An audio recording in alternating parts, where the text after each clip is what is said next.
போராடுறோம். 15,700 அடிப்படை ஊதியமே அதுதான். ஆனா அதை கொடுக்க மறுக்கிறாங்க இந்த அரசு. ஏன் இந்த அரசு எங்களை ஓட்டு வாங்கி ஏமாற்றி கொண்டாங்க நாங்கள் சொல்ல முடியும். 21 தேர்தல் வாக்குறுதியில அனைத்து அரசு ஊழியர்களும் செய்யறேன்னு சொன்னாங்க. ஆனா இப்போது பார்த்தோன்னா ஏமாத்து போக்கில் எல்லாமே செஞ்சுட்டு வராங்க. 26 தேர்தல் இப்ப வந்து விட்டது. தேர்தல் காலம் ஒரு சில வாரத்தில் அறிவிக்கும் வரை இருக்கிறாங்க. எங்களுக்கு செய்தால் இந்த கிராம உதவியாளர்கள் என்றென்றும் கடமைப்பட்டிருப்போம்.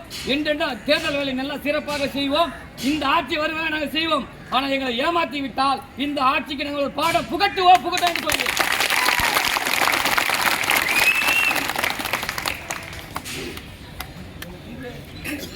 23 நாட்களாக பெண் தோழர்கள் உட்பட குழந்தை குட்டியோடு இந்த எழிலகத்திலே 23வது நாட்களாக களத்திலே போராடி கொண்டிருக்கிறோம்.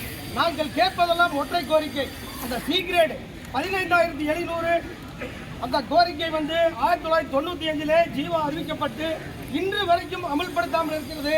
இன்றும் கூட நல்ல செய்தி வரும் என்று எண்ணிக்கொண்டிருந்தோம்.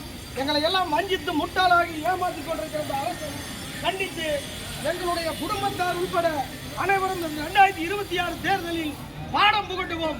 இன்னும் சில மணித்துளிகளில் மாலை 6 மணிக்கு மெழுகுவர்த்தி ஏந்திய போராட்டம் தெளிவாக நடத்தப்படும் என்று கூறி இந்த ஒற்றை கோரிக்கை வெல்வோம் வெல்வோம் வெல்வோம் இன்று மாலைக்குள் எங்களுடைய மாநில தலைவர்களை அழைத்து பேசி உடனடியாக தீர்வு காட்ட வேண்டும் என்று உங்களை எல்லாம் வேண்டி விரும்பி கேட்டுக்கொள்கிறேன்.